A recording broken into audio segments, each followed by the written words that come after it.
Glória a Deus. Queridos, boa noite, graças e paz, amém? Nós vamos honrar o Senhor com os nossos dízimos e as nossas ofertas, nessa noite como um ato de gratidão, e também com a consciência do cuidado de Deus, se nós queremos honrá-lo através do nosso recurso financeiro. Você que nos visita, fica à vontade para fazê-lo ou não, mas nós temos essa cultura bíblica de honrar o Senhor com os nossos recursos, amém? Davi, que foi um homem muito bem sucedido na presença de Deus, a ponto de ganhar o título Homem Segundo o Coração de Deus. 1 Crônicas, capítulo 29, a partir do verso 14, ele falou assim: olha, porque tudo vem dele, e nós apenas retornamos ou devolvemos aquilo que vem do Senhor. Então, sinta-se à vontade. Se você não trouxe nada em espécie, oferte a sua vida a Deus nessa noite, que é o que o Senhor mais quer. Pai, nós queremos bendizer o teu nome. Aleluia, decanta labassuri andalamarras. Queremos honrá-lo e cultuá-lo com os nossos recursos financeiros nessa noite. Obrigado pelo favor, pela provisão, pelo cuidado constante, abundante do Senhor nas nossas vidas. Senhor, esta igreja tem experimentado o favor do Senhor. Essa igreja tem experimentado intervenções, provisões, porque nós cremos que o Senhor não mudou. O Senhor continua ainda trazendo provisão em meio aos nossos desertos. O Senhor continua ainda trazendo favor em meio aos vales que nós atravessamos. E a bênção do Senhor, ela é sobre nós, e nós te louvamos e queremos, Senhor, agradá-lo, cultuá-lo com os nossos recursos, porque o dinheiro não é o nosso Deus. O nosso Deus é o Senhor. Ele é uma instrumentalidade que usamos para glorificar o teu nome, abençoar o teu reino. Continua abençoando a tua casa, abençoando os teus filhos, suprindo toda necessidade. E se tem alguém aqui nesse auditório que carece de um milagre, de uma provisão especial essa semana, seja liberado do alto céus, porque o Senhor é o dono do ouro, o dono da prata. Abre portas para o teu filho e para a tua filha. Honra os teus servos nesse sentido. Oramos agradecidos em nome de Jesus. Amém. Fica à vontade para fazê-lo, para a glória de Deus. Irmãos, eu vou ficar mais perto de vocês aqui hoje, fica à vontade, enquanto os irmãos vai honrar o Senhor aí. Olha só, gente, o Davi está com um relógio bacana aqui, hein, Davi? Olha que chique. Miguel também? Ô Miguel, arruma um reloginho desse para mim aí, que legal. Irmãos, essa semana nós temos, a partir de agosto, nós teremos uma programação toda especial, que é sobre o mês dos pais, né? Nós temos aí o segundo domingo do mês, que é o dia 14, e nós teremos uma série de pregações para o dia dos pais, tá? Domingo que vem à noite vai estar conosco o nosso irmão Bruno Mol, né? E a Betânia, e eles vão falar à noite sobre esse tema, tá bom? Então nós teremos aqui pregadores diferentes, pessoas para falar para nós, nesses 4 domingos, né? O André também vai falar para nós em um desses domingos, entre outros irmãos, e nós gostaríamos, nesses 4 domingos, de estar jejuando também. Nós vamos consagrar ao Senhor esses 4 domingos. Como que nós vamos fazer esse jejum? Nós vamos iniciar esse jejum às 23 horas de sábado, e nós vamos entregar 11 horas da manhã no domingo. Então nós vamos nos dirigir para a escola bíblica dominical sem tomarmos café. Nós vamos consagrar ao Senhor, obviamente aqueles que podem fazê-lo, né? Nós vamos consagrar ao Senhor esses 4 domingos pela manhã. E nós vamos colocar diante do Senhor os nossos propósitos. Nós temos necessidades, demandas, precisamos aí de alguma intervenção do Senhor na área familiar. E nós estaremos jejuando e orando todo domingo pela manhã. E aí nós teremos 15 para 8 até 9h15 oração. Então nós vamos ter meia horinha de oração, tá? É a oportunidade de você ter um tempo de qualidade de oração com a igreja. Então todo domingo, a partir do domingo que vem, às 15 para 8 a igreja já estará aqui aberta, 15 para as 9, perdão, a igreja estará aberta para nós estarmos orando, meia hora de oração pela nossa casa e a nossa família, tá? 4 domingos vai ser uma bênção em nome de Jesus. E todo esse período de agosto, nós vamos ter também oração pela manhã, de 7 às 8 da manhã, de terça a sexta-feira, oração. Toda segunda, sexta do mês, nós temos vigília, das 22 às 0 horas. E todo primeiro, terceiro, quarto sábado, nós temos também 2 horas de oração aqui na igreja, de 8 às 10, também com jejum, tá certo? Não é por falta de oração que o céu vai deixar de nos ouvir. Então se programe, obviamente talvez você não pode estar em todas as oportunidades, mas em uma dessas, se for possível, que você possa estar conosco aí em nome de Jesus. Amém? Glória a Deus. Nós estamos felizes aqui por revê-los. Tivemos 15 dias fora aí, descansando e engordando. Ficar na casa de mãe, meu Deus do céu, é uma benção, mas estraga tudo, né, irmãos? E pensa num cara que almoça 3 vezes, só na casa da minha mãe que eu faço isso. É que ela faz um arroz que dá rapa. Ela põe um tanto de óleo assim no arroz, meu Deus, vai matar todo mundo. Mas o bom do óleo é que dá uma rapa muito boa. Então, nós descansamos, comemos bastante.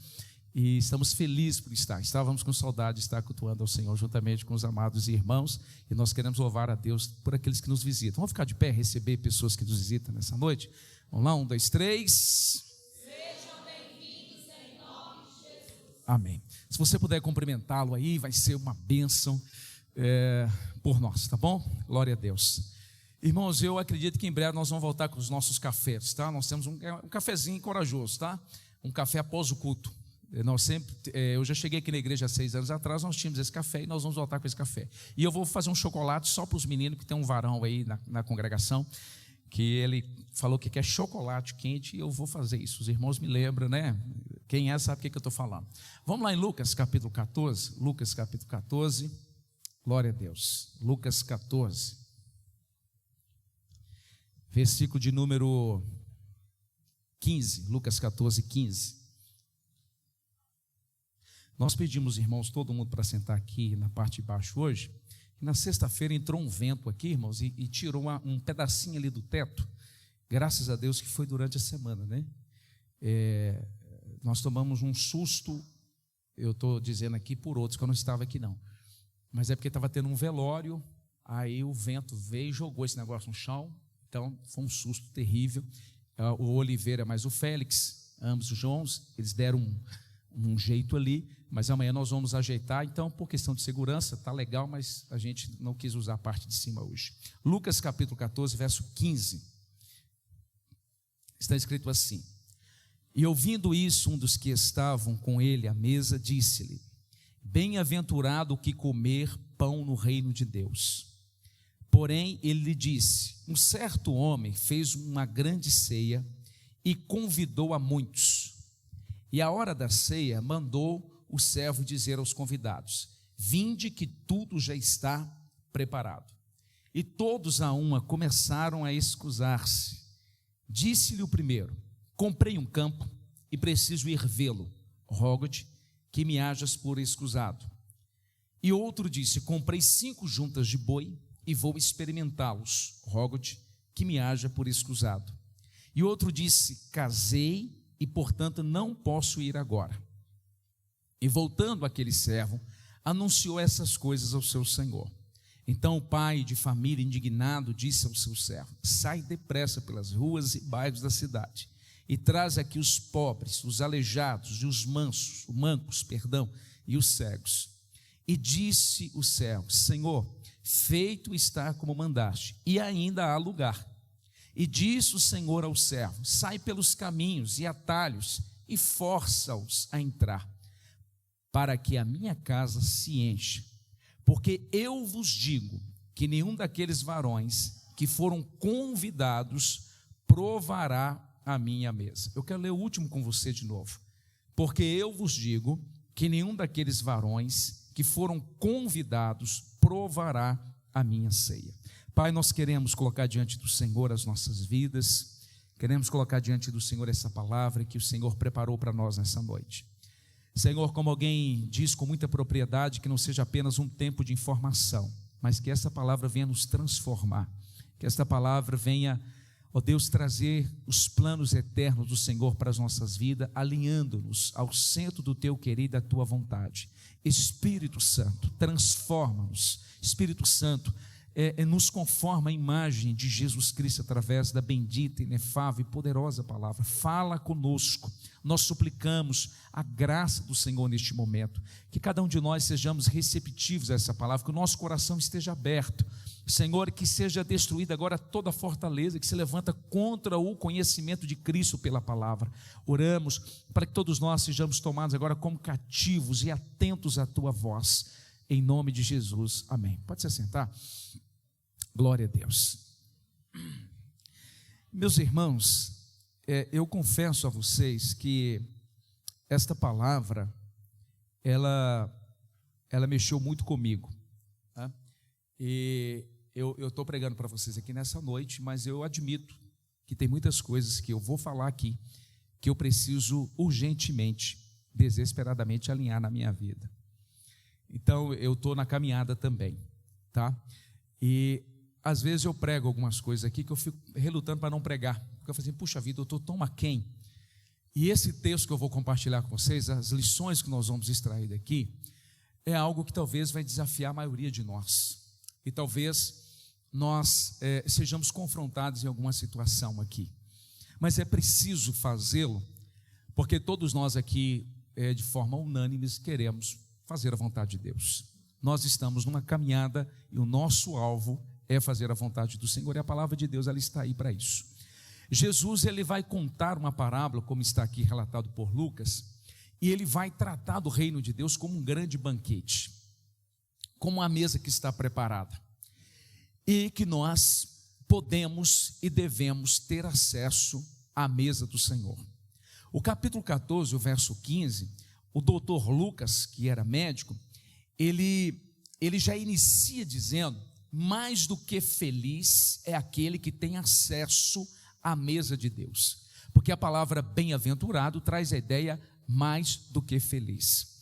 Eu não tenho qualquer dúvida que nesta noite, dia 31 de julho de 2022, às 18h30, antes de nos dirigirmos para cá, Deus preparou uma mesa farta para nós. Há algo preparado aqui nessa noite, porque a palavra diz em Hebreus capítulo 11, verso 6, na parte B, que quando nós nos aproximamos com fé na presença de Deus, Deus nos recompensa. Há uma mesa preparada aqui, e nessa mesa tem uma sabedoria, nessa mesa tem conhecimento, nessa mesa tem unção, nessa mesa tem provisão, nessa mesa tem graça. Nós precisamos crer piamente nisso. Nós não estamos tão somente aqui num aglomerado de pessoas, nós não somos um clube, nós não estamos apenas aqui passando um tempo, nós estamos diante do Eterno, diante do Todo-Poderoso. E a Bíblia diz em Hebreus capítulo 14, verso 16, que quando nós nos chegamos ao Santo dos Santos, pelo novo e vivo caminho, isto é, pelo sangue de Jesus, no trono da graça tem três coisas. No trono da graça tem a própria graça, no trono da graça tem a misericórdia e no trono da graça tem favor. Então, de antemão, nós temos um banquete aqui, pelo menos com três ingredientes. Graça. O que é graça? Graça é o que Deus nos dá, o que nós não merecemos. O que é misericórdia? Deus não nos dá o que merecemos. E o que é o favor? É a intervenção de Deus, é Deus nos favorecer.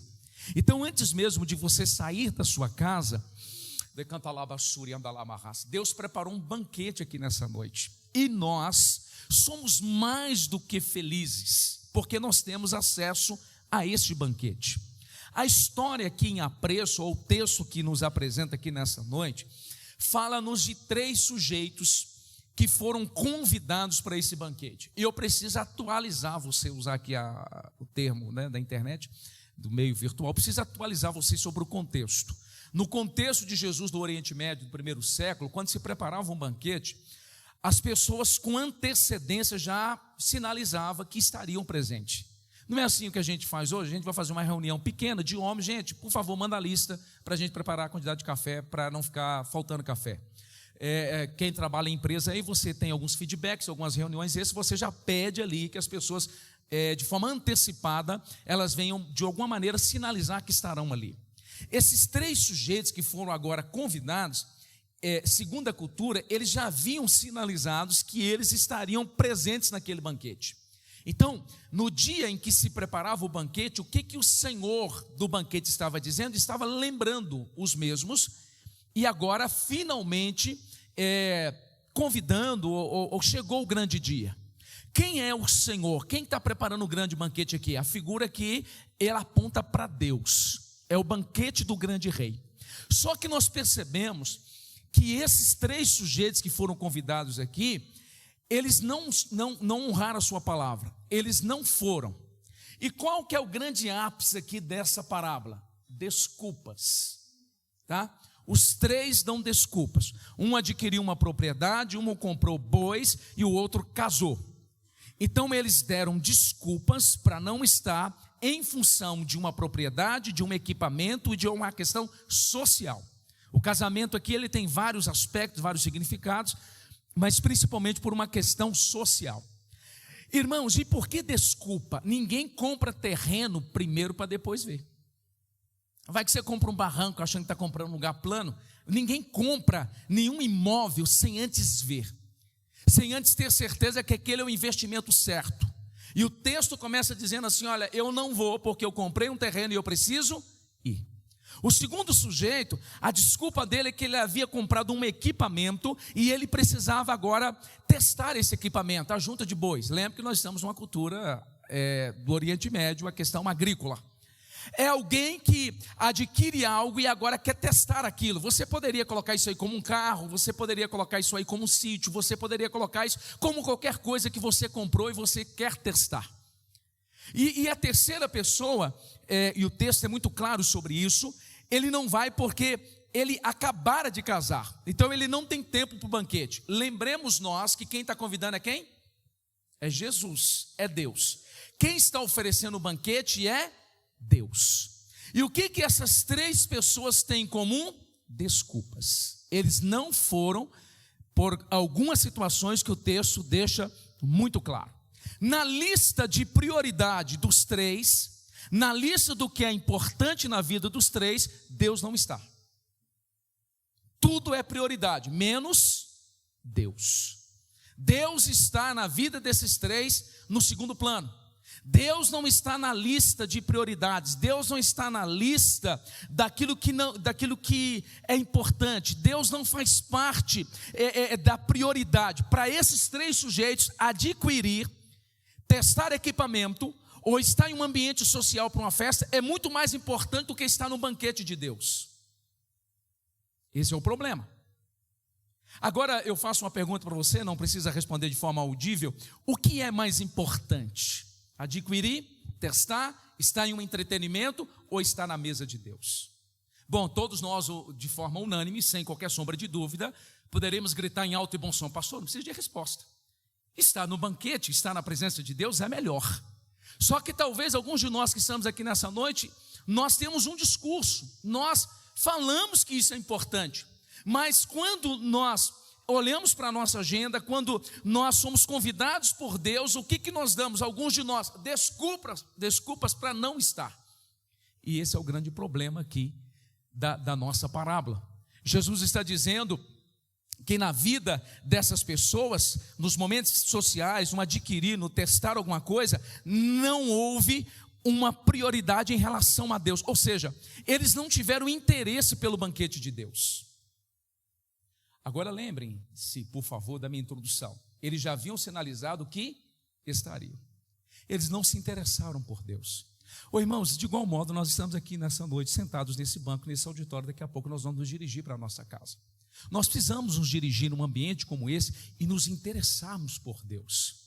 Talvez, como diz um pastor, eu até passei para o pessoal outro dia aqui no seminário, como diz o pastor Jeremias, talvez Deus está passando por aqui e Deus vai apenas passar e não vai tocar na minha vida, porque não há um interesse.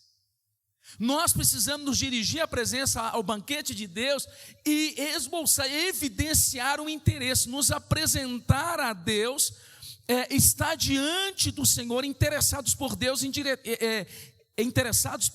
pela sua presença, porque senão Deus pode passar por aqui e nós não sermos tocados pelo Senhor.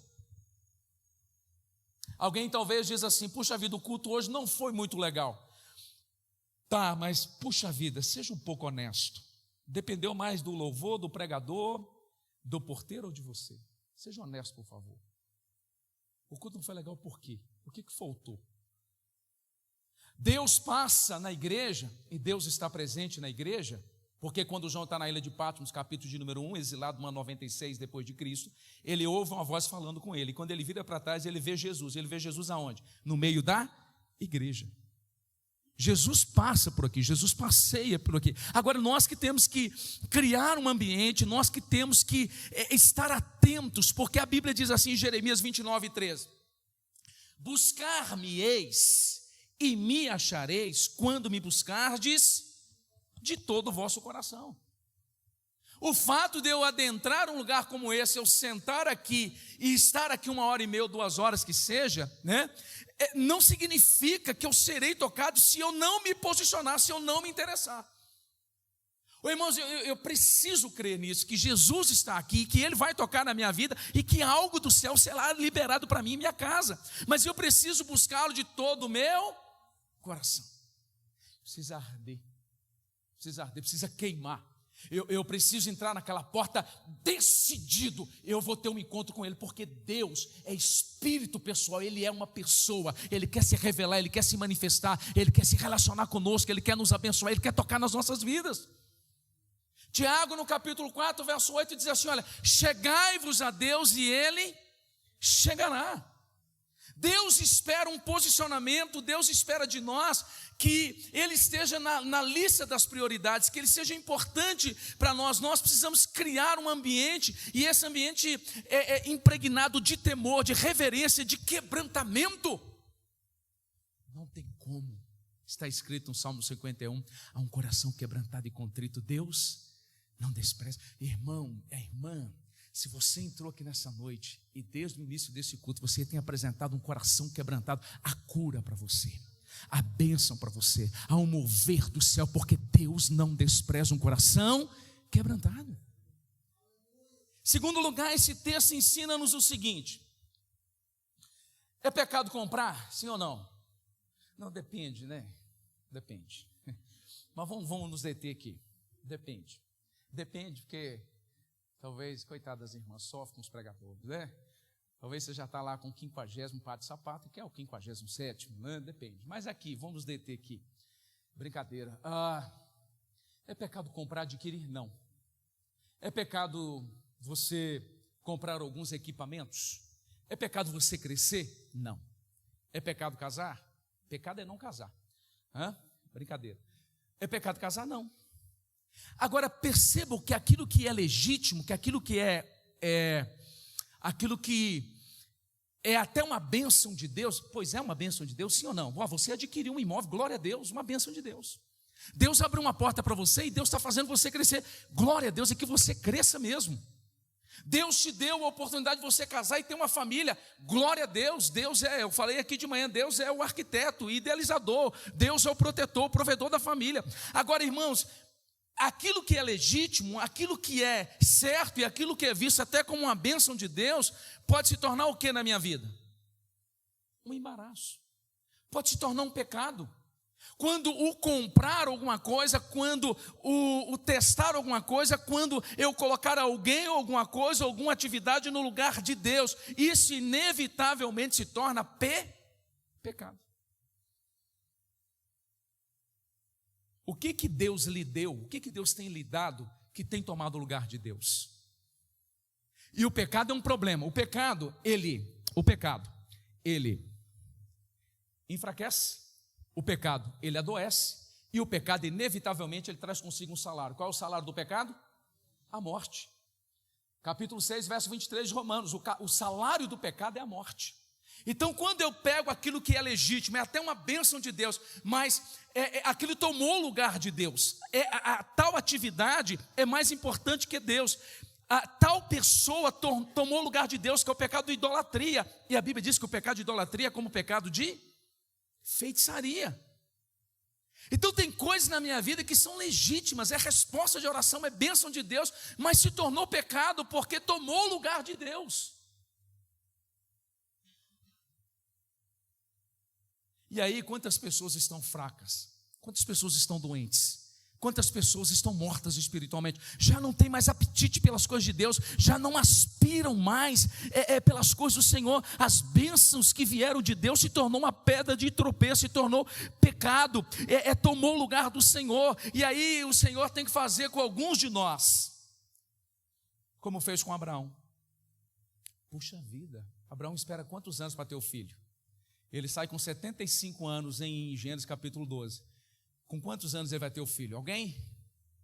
25 anos, gente, esperando Isaac, 25 anos. Agora com 13 anos, se eu não estou equivocado, Deus olha para Abraão e diz assim: Abraão, puxa vida, filho da promessa, era tudo que você queria, Você esperou 25 anos, mas aquilo que é uma bênção se tornou uma pedra de tropeço, se tornou pecado. O que Deus fala só para Abraão? Você vai sair de madrugada, você vai para as terras de Moriá, e você vai sacrificar no altar quem? Isaac. Deus queria Isaac? Não. Tanto é que o texto mostra que quando ele está para descer o cutelo, é só o anjo do Senhor, que é muito rápido. É só Jesus mesmo. A Bíblia diz assim, Abraão não toca no menino. E quando Abraão vira para ver quem fala com ele, ele já tem o cordeiro ali com o chifre preso, o que apontava tipologicamente para Cristo que morreria em nosso lugar. Mas o que Deus quer de Abraão? Deus não quer Isaac. Deus quer o que de Abraão? O coração. Irmãos, eu sempre falo aqui na igreja, qual que é a nossa maior guerra? É quem vai governar, é quem é o rei, é quem manda. É quem tem a última palavra. Isso é um conflito constante no meu coração, no seu coração, porque nós temos dificuldade de nos rendermos, de entregar o governo para Deus.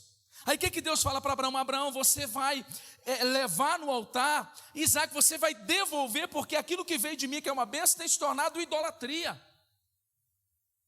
Irmãos, o que é que está tomando lugar de Deus na sua vida? Que está impedindo você de ir ao banquete, de estar na mesa do Senhor, de ter comunhão com o Senhor, de ter intimidade com Deus, de estar num ambiente onde Deus preparou para nós. E sabe uma coisa, irmãos? Talvez eu estou pregando aqui para algumas pessoas que Deus vai ter que tirar algumas coisas da sua vida. Que isso, pastor? Eu nunca falei isso com ninguém. Eu já vou falar logo para uma galera de uma vez, né? A gente se conhece. E a gente sabe quando o negócio não está legal, sim ou não? A gente sabe, dá um João sem braço, o que é? Não, a gente sabe. E a gente sabe que tem hora que é necessário Deus tirar algumas coisas. Nós não queremos, mas Deus tem que tirar. Às vezes Deus nos faz mudar de emprego, às vezes Deus tira alguma coisa que a gente escora, às vezes Deus, Ele remove, Ele elimina da nossa vida, para que nós venhamos perder algo, mas Deus não venha nos perder. É preferível perder alguma coisa do que Deus nos perder.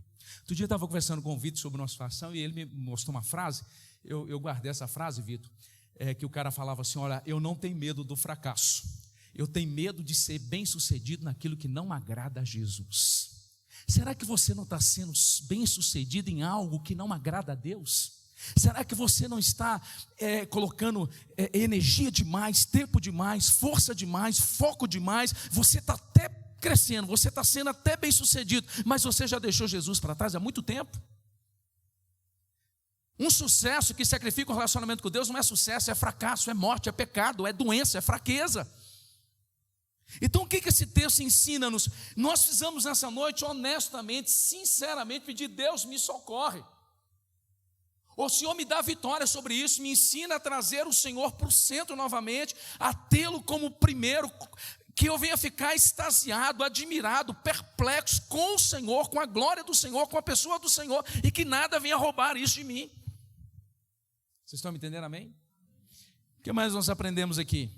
Qualquer coisa, pessoa, posição ideológica, entretenimento, time de futebol, qualquer coisa que demanda mais paixão, tempo, você defende isso com mais força do que a comunhão com Deus, é pecado. Irmão, tem gente que briga por causa do Cruzeiro, que pelo amor de Deus, se ele pregasse, meu Deus, se defendesse o evangelho que eu defendo o Cruzeiro, não ia ganhar muita gente. Agora, por outro lado, também tem a turma que defende o Atlético com unhas e dentes, você é apaixonado, até falta de culto.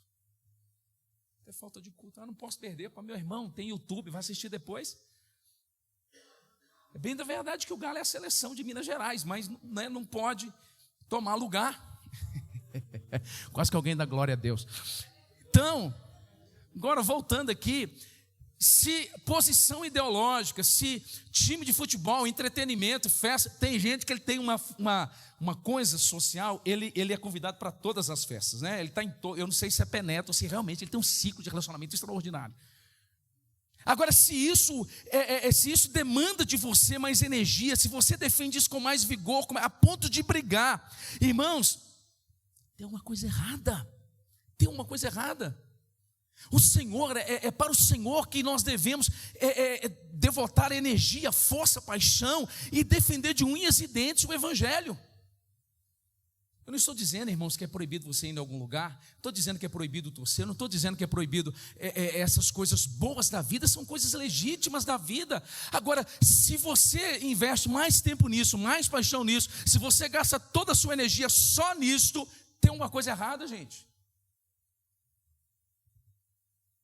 Tem gente que levanta domingo pela manhã, glória a Deus que levantou, né? Glória a Deus que todo mundo levantou, né? Você passa o dia inteiro em entretenimento, entretenimento. Você não tira um tempo para orar, você não tira um tempo para ler a Bíblia, você não tira um tempo para Deus. Aí chega aqui à noite, não dá para sentir a presença de Deus. Não dá para entrar no clima. Você não tirou nem um minuto desse tempo para se envolver com Deus. Tirar um tempo para o Senhor. Então, o que nós precisamos entender aqui? Nós precisamos deixar as desculpas, irmãos. Porque aquilo que de fato interessa para nós, nós conseguimos tempo. Conseguimos tempo. Vê aí alguém que quer emagrecer. Está numa mesa de pizza? Não quero pizza, não. Não quero. Não é que não quer, ele está focado. Vai no churrasco? Não, nem vai, né? Tem gente que nem vai. Porque está focado, porque quer perder. Não é verdade? Tem gente que quando está estudando, não precisa fazer o TCC, ele vira madrugada, porque no final, no frigir dos ovos, o que ele quer sustentar? Glória a Deus por isso, um canudo. Mas será que nós temos colocado força, paixão em relação às coisas do Senhor? O irmão, tem quanto tempo que você não acorda 3 horas da manhã para falar com Deus? E quantos de nós aqui, irmãos, que vira a noite assistindo séries do Netflix? Eu entrei numa fria ano passado, comecei a assistir Josué. Eu já estava enjoado de Josué. Apesar que é bom, né? Aí quando eu fui olhar no final, 175 capítulos. E sabe qual que é o problema? Você só consegue parar quando ele entra na terra. Teve um dia que eu comecei a assistir Josué lá em casa. E eu também sou assim. Aí estou assistindo, tal, tomo um leite quente, aquela coisa toda, e querendo ver os milagres. Começa uma altura da cela, os milagres, né? O sol para, a pedra caindo, aquela coisa toda, glória a Deus por isso e tal. Meu irmão, 5 horas da manhã, eu falei assim, misericórdia, está repreendido, eu perdi minha noite toda assistindo esse negócio. Nunca mais, depois dessa experiência, eu perdi a minha noite assistindo. Você nem vou perder. Se você perde, fica à vontade. Agora, se Deus está em primeiro lugar, fique mais à vontade ainda. Agora, se você está perdendo a noite de sono por causa dessas coisas, e você não tem esforço, você não tem energia, você não se esforça para passar uma madrugada com Deus, você precisa repensar se você está tendo acesso ao banquete de Deus. Ô irmãos, é impressionante como a Bíblia diz que nós somos mais do que... Mas muitos de nós vivemos mais do que fracassados. Não temos vitória sobre o pecado, vitória sobre a mentira. Não temos caráter, não temos palavra. Nós não temos vitória. A vida cristã para muitos é um peso, é uma labuta, é um fardo. Estar no culto, estar com Deus, ler a palavra é um peso. Não, irmãos, a Bíblia diz que em Cristo nós podemos ter uma vida superlativa, uma vida maiúscula, uma vida plena e nos alegrar nas coisas do Senhor. Nós precisamos dar para Deus a prioridade. Continuando aqui, o que Deus faz? Deus tira Abraão de uma rotina. Qual que é a rotina desses 3? Comprar, testar, festa. Todas as vezes que Deus nos tira de uma rotina, Deus está nos convidando e preparando para nós um banquete extraordinário. Ô irmãos, olha, você sabe o que eu vou falar aqui agora? Todos nós aqui, em um dado momento, até lavando vasilha, Deus já nos convidou para deixar a vasilha de lado e orar. Lavando o banheiro, Deus já te visitou assim do nada para nós, né? Ele tinha uma agenda. Deus já te visitou assim. Nós estávamos tomando café em algum lugar, não sei se na casa da mãe da frente, no final de semana, e eu fui orar e eu comecei, santo Deus, e a presença de Deus veio. Deus estava me chamando naquela hora. Todas as vezes que Deus está lhe chamando, Deus está lhe despertando, para você sair da sua rotina, para você sair daquilo que é ordinário, daquilo que é comum, e para estar na presença dEle. Irmãos, há um banquete de Deus preparado neste momento. Eu acredito que todos nós aqui nesse auditório, em um dado momento, Deus nos chamou, e aleluia! Deus nos chama. Pastor, eu estou com insônia. Não, irmão, Deus está te chamando. Tem gente que ainda, eu vou dormir 3, 4, 5, vou dormir. Dormiu nada, Deus estava te chamando. Estou falando que não tem insônia, né? Pode ser situações que Deus está lhe chamando. Então nós precisamos parar, nós precisamos pensar. Nós estamos desprezando a mesa do Senhor. E todas as vezes, irmãos, eu repito que Deus pede de nós algo que é importante. Todas as vezes que Deus nos convida para o seu banquete para parar, para estar com Ele, irmãos, tem algo que só vem de Deus. Além de mim, será que tem alguém aqui nessa noite que está precisando de algo que só Deus pode fazer? Com certeza. Tem coisas que Deus não vai te entregar no dia a dia, no comum. Tem coisas que Deus vai te entregar no secreto. É quando você para, é quando você se quebranta. É quando Deus, eu estou aqui. Como talvez, eu não sei se a Genilza que falou aqui no início, talvez você está lá perplexo, frustrado, desanimado, bravo, inclusive com raiva de alguma coisa. Deus, mas eu estou aqui. Eu parei tudo, porque estar aqui é o lugar mais importante, é o lugar que eu preciso estar, é na presença do Senhor. É interessante, Gênesis capítulo 32, verso 22, se não estou equivocado, tem o Val do Jaboque. Eu aprendi essa semana, olha que legal. O que é o Val do Jaboque? Era um riacho. Todas as pessoas acessavam o riacho para pegar água. O Val do Jaboque é onde Jacó, com 91 anos de idade, tem um encontro com Jesus. A Bíblia diz que Jacó ficou lutando a noite inteira. Vocês sabem quem é Jacó, gente? Trapaceiro. Jacó dava nó até no vento. Jacó vendia avião caindo do céu, barca afundando no meio do mar. Ele era terrível. Jacó, trapaceiro. E como que ele nasceu? Segurando o calcanhar do seu irmão. O próprio nome diz, usurpador, trapaceiro, ladrão. A Bíblia diz que a noite inteira ele agarrou, ele não perdeu a oportunidade. Aquela era a oportunidade. O que ele fez? Olha o que ele fez. A Bíblia diz em Gênesis capítulo 28 que ele sai com a mão na frente e uma atrás, quando ele briga com Esaú. Ele tinha 71 anos de idade. A palavra diz que a única coisa que Jacó tinha é um frasco de óleo, porque ele coloca uma pedra para dormir. E quando Deus visita ele na madrugada, ao acordar de madrugada, diz assim: esse Deus está neste lugar. Ele vê uma escada ligando os céus e anjos subindo e descendo. E aí a Bíblia diz que ele derrama um óleo. Ele não tem nada, mas quando ele volta no 32, ele está cheio de bens, ele está cheio de família. Ele casa com duas que ele queria e está cheio de filhos, 12 pelo menos, vários servos. Mas a Bíblia diz que naquele dia, naquela noite, ele passa todo mundo e ele fica quieto. Ô, irmão, tem hora que você tem que falar com a esposa ou com a esposa assim: olha, eu estou precisando de um tempo com Deus. Tem hora que a gente tem que mandar os meninos para casa da avó e para casa do avô. Não é para ter um vale night, vale a pena também, é legítimo, mas é para ter um tempo com Deus. Tempo com Deus. Ele passa e ele luta a noite inteira. E ele clama a noite inteira, e ele se agarra a noite inteira. Irmãos, eu faço uma pergunta de um teólogo, eu estudei esse texto aqui que eu vou falar agora, o que eu descobri. Qual foi o último dia que você fechou a porta do seu quarto, você foi para a sala da sua casa e falou: Senhor, eu preciso que o Senhor intervenha no meu caráter, eu preciso que o Senhor intervenha em tal situação. Você passou horas a fio brigando com Deus, para Deus tocar na sua vida e te libertar. Qual foi o último dia? Pastor, eu nem nunca fiz isso. E o que eu descobri essa semana? Porque quando chega a alva, está clareando, o anjo diz assim: Jacó, agora eu preciso ir. Aí o anjo diz assim, Jacó diz assim: o Senhor não vai enquanto não me abençoar. Agora eu pergunto para vocês: ele precisava de alguma coisa, sim ou não? Não. O que ele precisa? Aos 91 anos de idade, ele precisa ser transformado. Porque coisa ele tinha demais. Depois você leu 33, os presentes que ele dá para Esaú, ele tinha muito dinheiro, muito presente.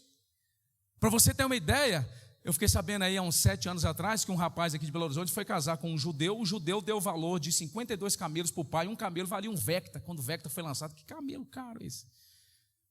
Olha quantos camelos ele deu para o irmão lá, quantos jumentos, quantos bois. Foi um presentaço. Agora o que ele precisava? Ele precisava ser transformado. E ele se agarra no anjo do Senhor, porque ele sabe que aquela era talvez a última oportunidade. E ele vira a noite brigando. E quando vai raiar o dia, o anjo: eu preciso ir. Jacó fala assim: o Senhor não vai. E ele estava focado. Aí o anjo muda o nome dele, né? De Jacó para Israel. Aí a Bíblia diz que ele sai mancando, mas sai transformado.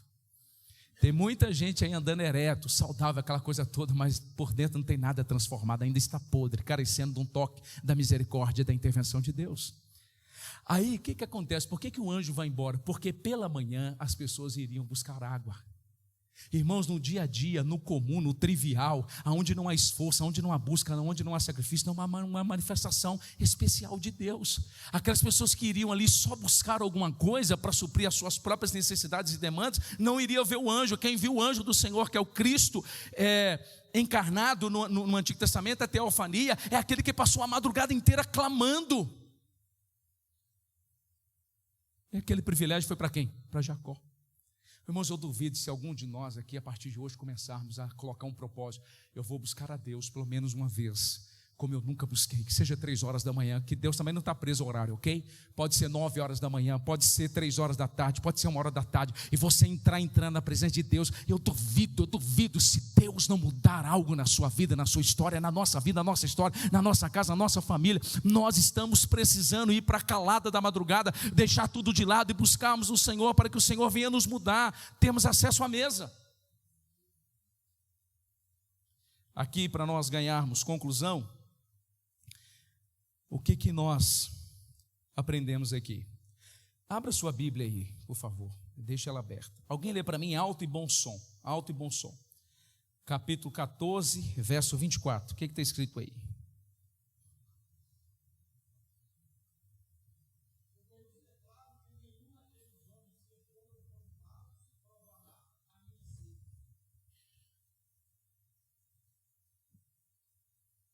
Quem está falando isso? É o rei. Olha que coisa séria, olha que coisa séria, olha que coisa séria. Eu declaro que nenhum daqueles que desprezaram provará da minha ceia. A oportunidade pode passar. E alguém comentando esse texto disse que talvez nunca mais esse banquete venha estar à disposição novamente. Qual que é o banquete, pastor? A presença de Deus. Aí alguém diz assim: vá lá e chama os mancos, o próprio rei, chama os aleijados, chama os pobres e enche a minha casa, porque há muito lugar.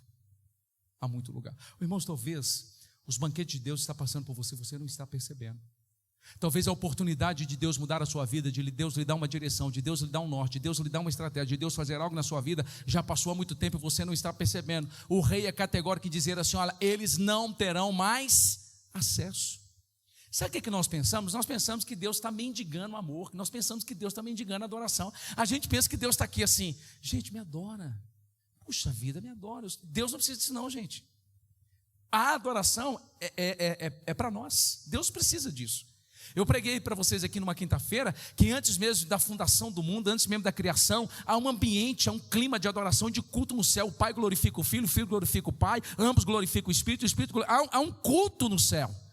Há uma celebração que antecede a criação. Deus não precisa mendigar amor, Deus não precisa mendigar adoração. Se nós não nos voltarmos para o Senhor e atentarmos para o seu convite, Deus levantará outros. Esaú desprezou a bênção da primogenitura, foi para quem?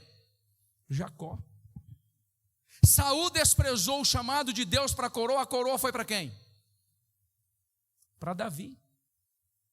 Hofni e Finés e Eli desprezaram a Deus no ofício sacerdotal. Quem foi agora que sucedeu o grande sacerdote da antiga aliança? Samuel. Você acha, irmãos, que Deus está te chamando, Deus está lhe convidando, Deus está lhe despertando? O dia que der eu vou, você vai ficar esquivando, Deus vai ficar lá de braço cruzado. Eu vou ter paciência, diga, afinal de contas, eu preciso. Não, Deus precisa disso não, gente. Deus está mendigando amor, Deus está mendigando adoração. Se eu não quiser, Deus vai levantar outros. Se eu não quiser estar na presença do Senhor, Ele vai levantar os mancos, Ele vai levantar aqueles que têm consciência, que precisam da graça, que precisam da misericórdia do Senhor. Amém? Agora nós vamos finalizar. Vamos lá em Apocalipse capítulo 3. Eu trouxe essa Bíblia aqui, a mensagem. Essa Bíblia, só de você ler ela, você já fica arrasado, né? No bom sentido. Apocalipse capítulo 3, verso 14. Alguém lê para mim em alto e bom som. Apocalipse capítulo 3, verso 14.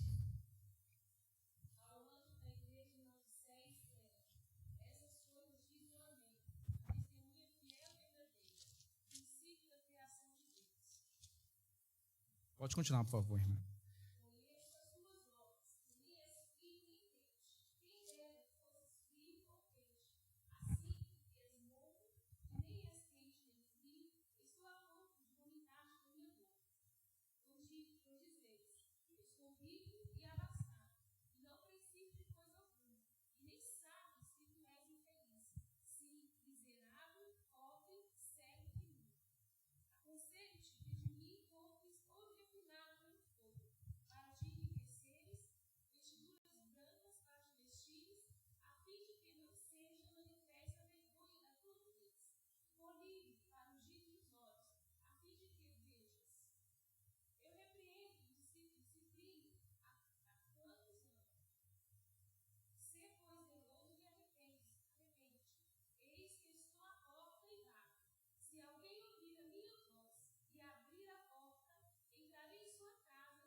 É a parábola explicada aqui. Agora eu vou ler a versão, uma mensagem. Escute, por favor. Olha, escreva a Laodiceia, o anjo da igreja, o pastor. Assim diz o amém de Deus, a testemunha fiel e exata, a origem da criação de Deus. Conheço você por dentro e por fora. Vejo que pouca coisa me agrade. Você não é frio, também não é quente. Melhor que fosse frio ou quente. Você está estragado, apodrecido e me causa ânsia de vômito. Você alardeia, eu sou rico, faço e aconteço. Não preciso de nada, nem de ninguém. Mas você é desprezível, um mendigo, cego, esfarrapado e sem casa. Saiba o que eu quero que você faça. Compre ouro de mim, ouro refinado pelo fogo, então você será rico. Compre roupas de mim, roupas desenhadas no céu. Você já andou por aí seminu por muito tempo. E compre de mim remédio para os olhos, assim você poderá enxergar de verdade. Costumo chamar a responsabilidade aqueles a quem eu amo, para incentivar, corrigir e guiar, para que vivam da melhor maneira. Levante-se então. Faça meia volta, busque a Deus, olhe para mim, eu estou à porta. Se você ouvir o meu chamado e abrir a porta, eu vou entrar e vou te trazer para o banquete. Power. Não precisa nem pregar. Power. Para quem que é isso aqui? Alguém me ajuda? Para quem que é isso aqui? Essa mensagem é para quem? Para a igreja. Isso aqui não é para descrente, é para crente. É como se não... é para chorar. É como se nós estivéssemos aqui nessa noite, aí quem está lá na porta, com as portas fechadas? Aquele o qual nós íamos cultuar, aquele o qual nós dizemos que é a razão da nossa vida. Que razão da vida? O que isso? Aquele diz o qual que é o nosso Senhor, ele está lá fora batendo na porta. Imagina o Senhor falando assim, a igreja que está em Ouro Preto, primeira igreja batista nacional em Ouro Preto, pastor Alain, assim diz o amém de Deus, a testemunha fiel. Pastor, diga para Pebinó, conheço você por dentro e por fora, e vejo pouca coisa que me agrada. Deus está falando para mim e para você. Sabe o que esse texto aqui está dizendo? Tome cuidado com a sua temperatura espiritual. Você precisa tomar cuidado como está a sua temperatura. Que se você estiver morno, o Senhor está a ponto de quê? Vomitar. Irmãos, o que nós estamos causando? Qual é a impressão que nós estamos dando ao dono da igreja? Náuseas ou nós estamos agradando? Um comentarista diz assim, tem pessoas que usam a seguinte desculpa, bom, eu não estou tão mal, tem gente pior do que eu. Eu não estou lá aquela Coca-Cola, né? Alguém usa o termo Coca-Cola, não estou lá muito bom, mas eu estou no meio. Meu irmão, você está num péssimo lugar. Sabe quem que é seu paradigma? Não é o pastor. O seu paradigma não é o irmão ruim. O seu paradigma também não é o irmão do top. O seu paradigma é Jesus. O seu paradigma é Jesus. É para Ele é o nosso norte, Ele é o nosso paradigma. Você deve tomar cuidado. Nós não podemos ser um crente, irmãos, com perdão da palavra, medíocre, mediano, superficial, meia boca. Nós não estamos nem lá, nem nós estamos no meio. O pior lugar que um cristão pode estar é estar morno, porque não passa de religiosidade. E quem vai vomitar, irmãos, é o dono da igreja, é Jesus Cristo, é o noivo. Aí eu faço uma pergunta, e lógico, não precisa verbalizar. Como está a sua temperatura espiritual? Se você pudesse medir nessa noite de 1 a 10. Amados, eu estou falando isso aqui não é para censurá-lo não, eu nem queria pregar, eu falei para vocês aqui que isso me confrontou bastante. Isso me confrontou tanto que eu compartilhei com alguns pastores, olha, eu acho que vale a pena pregar essa palavra. Prega, lê primeiro, aplica alguma coisa e prega na sua igreja. E um colega meu está pregando nessa noite exatamente o mesmo texto que eu compartilhei com ele. Eu estava vendo os stories, ele anunciando o culto à noite. Lucas 14, 16 ao 24, 15 ao 24. Eu estou dizendo isso aqui não é para julgar nada em seu rosto, lançar nada em seu rosto, te censurar, te criticar, falando que você é... Não, irmãos, eu estou dizendo o seguinte, tome cuidado com a sua temperatura espiritual, porque pode ser que o Senhor venha nos vomitar, o Senhor venha nos colocar para fora, o Senhor venha olhar para nós e não ver em nós fervor. A igreja de Laodiceia falava assim, olha, eu não preciso de nada. E quando alguém chega assim, olha, eu não preciso de oração, não preciso de jejuar, não preciso dessas coisas, meu irmão, você entrou no campo do comodismo. E sabe o que a Bíblia diz? Efésios capítulo 5, verso 14. Desperta tu que dormes, e Cristo te iluminará. Vede prudentemente como andais, não como necio, mas como sábio, pelo que preciso compreender qual é a vontade do Senhor, remindo o tempo, porque os dias são maus. Nós devemos compreender qual é a vontade de Deus, nós precisamos despertar, nós precisamos tomar cuidado com a nossa temperatura espiritual. A igreja de Laodiceia se acomodou, a igreja de Laodiceia não tinha real consciência de quem ela era, tinha um falso palpite, um falso conceito. Ah, não, tem oração, eu não preciso de orar não, eu vou chegar na hora do culto. Ah, não, tem essa questão do jejum, não preciso. Não, eu estou rico, não tem falta de nada, olha para a minha conta bancária, é até uma bênção. Tem 2 carros na garagem, não tem falta de nada. Não, a minha mesa é uma fartura extraordinária. Não tem falta de nada. Aí Jesus olha para alguém e diz assim: você não sabe, mas você é o quê? Cego, pobre, miserável e nu. Irmãos, quando nós nos acomodamos, nós não temos por que ter acesso à mesa de Deus. E sabe de uma coisa? Deus vai atrás daqueles que têm consciência da sua miserabilidade, que entende que precisam do Senhor, que precisa estar na mesa, que precisa estar no banquete. A pior coisa que tem é quando um cristão se acomoda. Nós não podemos nos acomodar. Nós precisamos voltar a orar, nós precisamos voltar a ler a palavra, nós precisamos voltar a jejuar. Isso começa em mim. A igreja de Laodiceia, o Senhor está do lado de fora. Jesus diz assim: olha, na verdade as coisas não estão muito legal. Você não está assim do jeito que você está achando. Você precisa comprar roupa de mim, você precisa comprar colírio. A verdadeira riqueza, quem confere sou eu.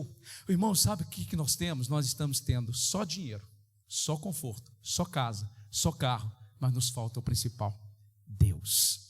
Se você se contenta só com a bênção, só com o dinheiro, só com o emprego, me perdoa, mas eu preciso ser sincero, você é um miserável. Porque a Bíblia diz que se nós esperamos só nas coisas dessa terra, nós somos os piores deste mundo. Há algo superlativo, extraordinário, essencial, que dinheiro não compra, posição não compra, canudo não compra, é a presença de Deus. Nós precisamos da presença de Deus. Para mim finalizar, toma nota, é a primeira, ele diz assim: olha, eu estou à porta aí, bato. Agora, qual que é o problema entre Jesus e a igreja? É a porta, sim ou não? Não. O problema é que a igreja não estava o quê? Ouvindo. Se alguém ouvir a minha voz e abrir a porta, eu entrarei.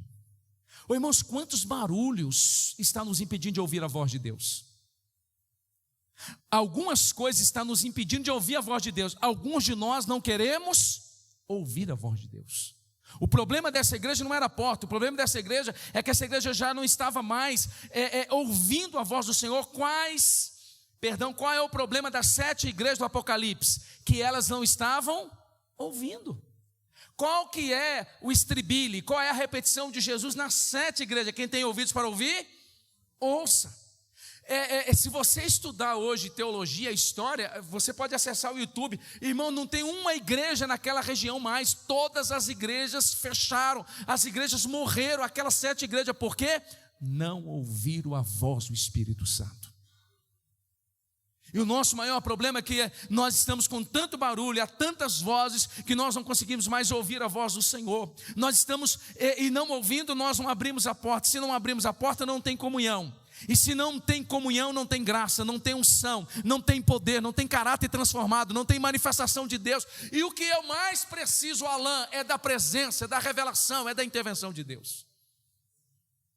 Eu não preciso mais de dinheiro, eu não preciso mais de um carro, eu não preciso mudar de casa, eu não preciso mais nada dessa terra. O que eu mais preciso é da presença de Deus.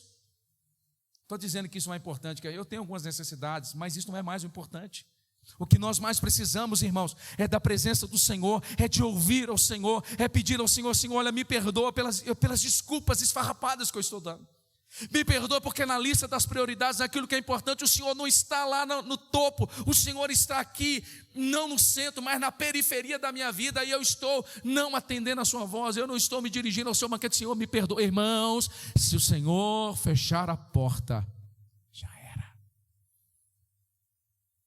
Já era. Sabe de uma coisa? Deus vai procurar outros. Bom, por que nós estamos perdendo o banquete? Por que nós estamos vivendo uma vida superlativa, maiúscula e plena? Qual que é o problema? Você sente assim que apesar de orar, apesar de cultuar, apesar de até fazer parte do ministério na igreja, você está mais longe de Deus que é perto? Você já percebeu que faz tempo, ou talvez algumas pessoas que me ouvem aqui nunca ouviram Deus, nunca tiveram experiência com Deus? Você já percebeu que nos últimos meses, nos últimos dias, você perdeu prazer, alegria nas coisas do Senhor? O que está acontecendo? Você já percebeu que você vem à igreja, mas você não vem ao culto? Você ouve até um pastor doido gritando, mas você não ouve mais a voz de Deus?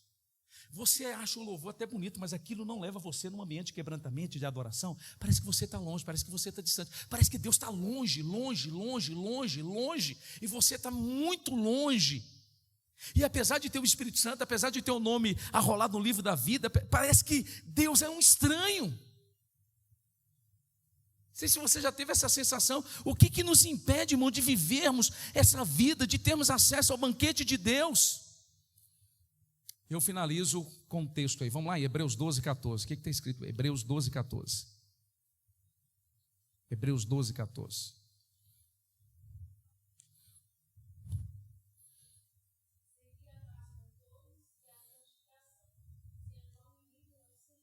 Amém.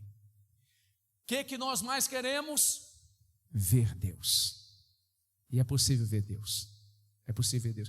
Eu não sei se você está antenado nas notícias de missões. Jesus está aparecendo para muçulmanos e os muçulmanos estão se convertendo. Não sei se você lê sobre isso. Acessa lá Portas Abertas, tá? A site Portas Abertas. Jesus está aparecendo literalmente, porque Ele é uma pessoa, Ele ressuscitou ao terceiro dia.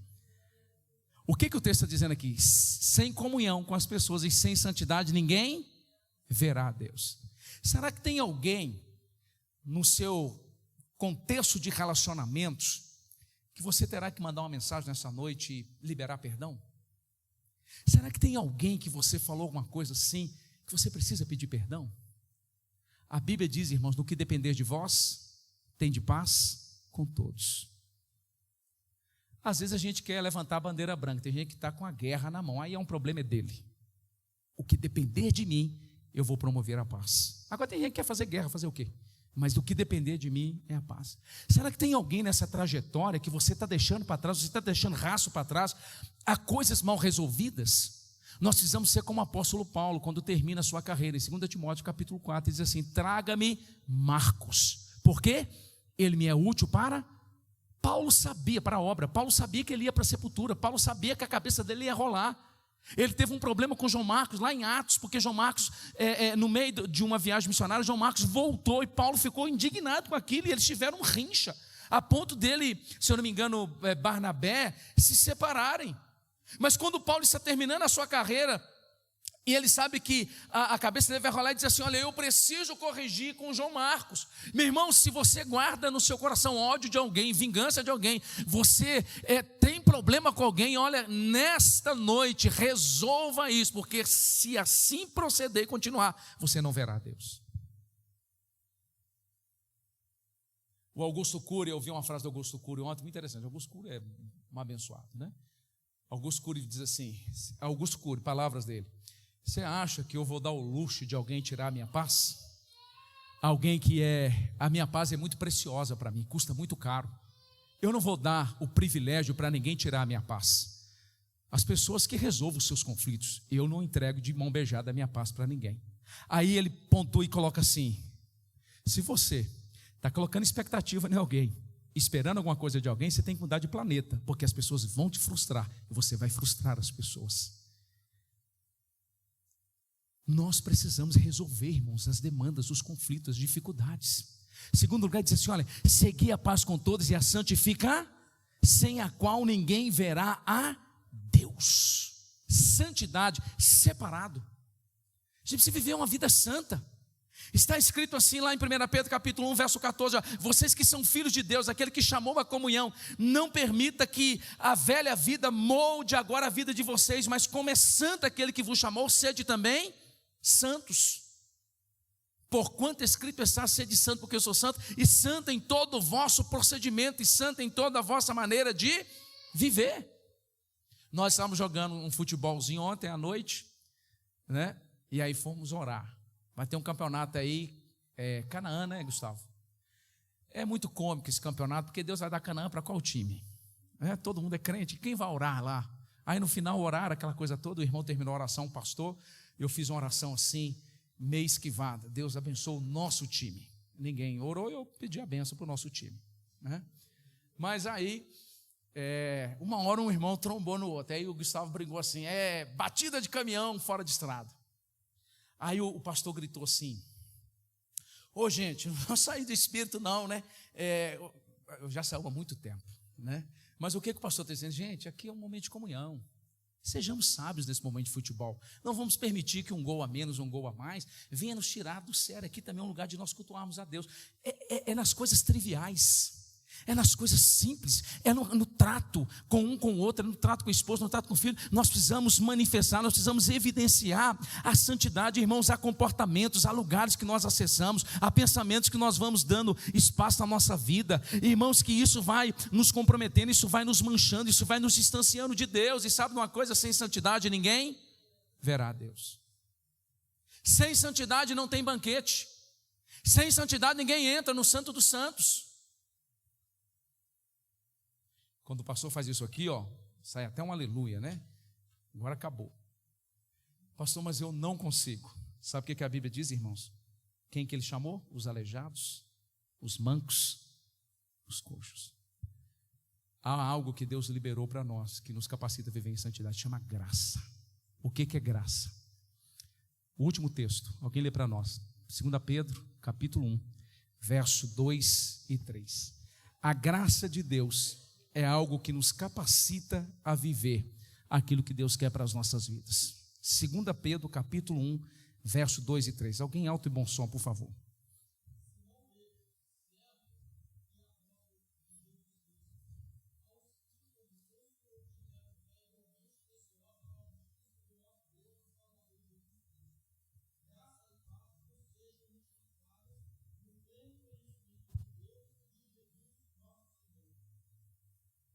Três.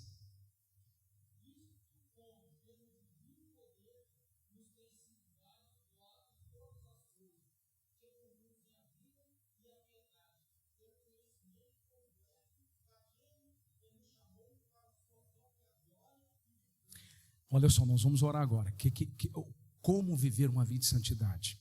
É a graça de Deus. Aonde tem graça de Deus? No banquete de Deus.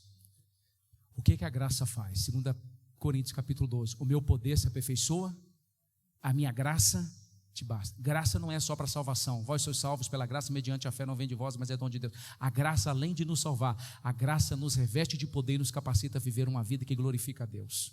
Aí Pedro está dizendo assim, 2 Pedro 1, 2.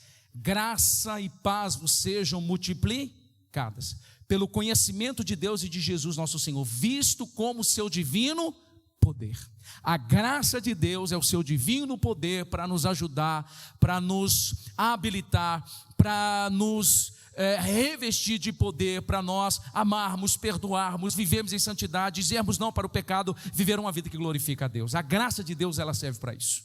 E essa graça de Deus, ela é encontrada no banquete. Ele diz assim, olha, tudo que diz respeito à vida e piedade, pelo conhecimento daquele que nos chamou por sua glória e virtude. Pastor, não consigo perdoar. Pastor, não consigo honrar minha palavra. Pastor, não consigo abrir mão disso. Irmão, você precisa da graça de Deus. E a graça de Deus é que nos reveste. A graça de Deus é que nos leva a vivermos uma vida que glorifica o Senhor. Graça não é apenas para a salvação. Graça é também para nos revestir de poder. E eu quero reproduzir a fala de um teólogo. Diz que em 2009, 5 mil cristãos foram perguntados o que é graça. 98% responderam assim: graça é o meio pelo qual Deus nos salva. 98%. 2% falou assim: graça, além de ser um favor merecido pelo qual Deus nos salva, é a capacitação de poder que Deus nos dá para viver uma vida cristã vitoriosa. Quantos por cento que soube? 2%. Talvez alguns de nós que estamos aqui nessa noite não sabíamos disso, mas no banquete de Deus nós encontramos graça. Graça para vivermos uma vida que glorifica a Deus. É apenas pela graça de Deus. Pastor, eu não consigo, pastor, está assim, está assado. Meu irmão, uma boa notícia é que o poder de Deus se aperfeiçoa nas nossas fraquezas. Quem é que foi para o banquete? Os mancos, os aleijados, os cegos, porque havia graça, havia favor, havia intervenção de Deus ali. Vamos colocar de pé, vamos orar. Quais são as suas desculpas? O que é que tem impedido você de acessar a mesa de Deus? O que é que está na lista de prioridades e coisa importante tem tomado o lugar do Senhor?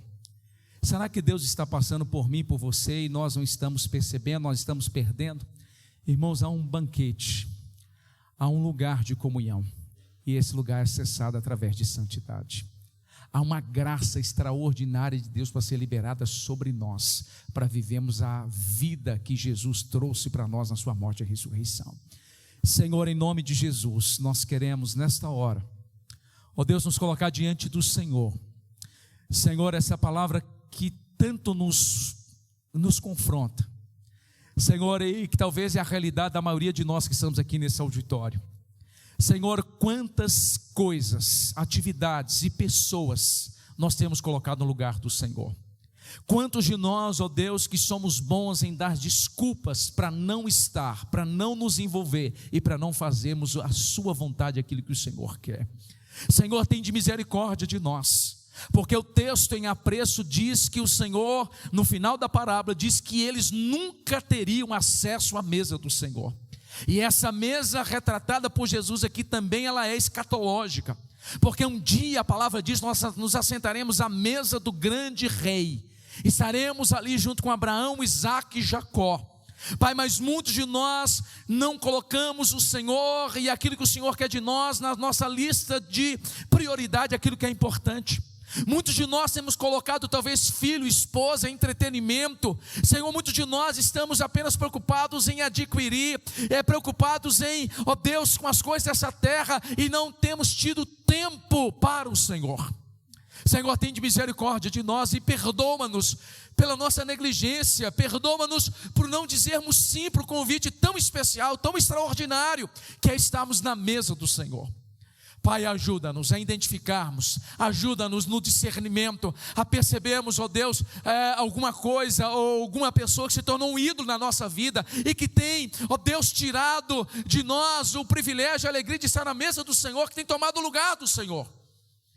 Porque se nós não quisermos, outras pessoas serão convidadas.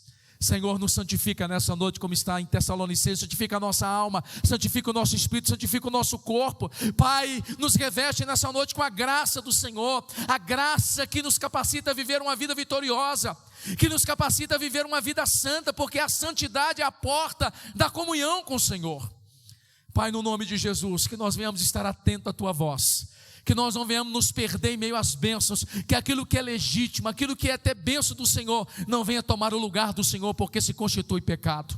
Talvez alguns de nós aqui nessa noite estamos fracos, doentes, mortos espiritualmente. Senhor, perdemos a alegria, o apetite pelas coisas do céu. As coisas do céu já não nos interessam como antes, Senhor, mas restaura-nos nessa noite e nos dê o privilégio de estar na mesa da comunhão, porque nessa mesa há sabedoria, nessa mesa há poder, nessa mesa há favor, nessa mesa há intervenção, e que nessa noite, Deus, a igreja que está aqui reunida possa acessar a mesa do Senhor, e que o Senhor possa liberar bênção, provisão, graça, favor, misericórdia, milagre para a vida da Tua igreja e do Teu povo.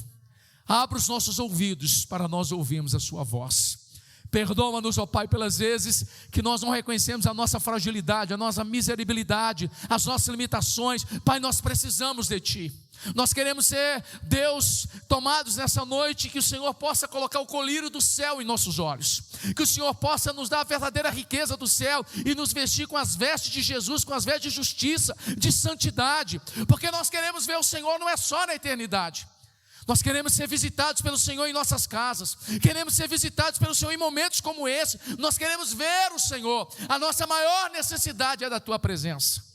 Restaura em nós, ó Deus, a alegria, restaura em nós o apetite, restaura em nós, aguça a nossa alma, o nosso coração, e que haja um desejo ardente em nosso coração de acessarmos a mesa e comermos o pão que desceu do céu e bebemos a água viva que é Cristo Jesus. Ensina-nos a entender que o melhor lugar para estarmos é na Tua presença. Abençoa os Teus filhos e as Tuas filhas, Deus, e que nós não sejamos como a igreja de Laodiceia, mas que nessa noite nós possamos abrir a nossa porta, que nós não sejamos crentes mornos, Senhor, que nós não sejamos no meio, mas que nós venhamos ser fervorosos de espírito para louvor e para a glória do Teu nome. Abençoa a Tua igreja, em nome de Jesus. Você diz amém. Estende as suas mãos. Glória a Deus. Que o grande amor de Deus, que a graça redentora de Jesus Cristo, que a doce comunhão e consolação do Santo Espírito do Senhor seja sobre a tua vida, não somente hoje, mas para todos sempre. Você diz, Deus te abençoe.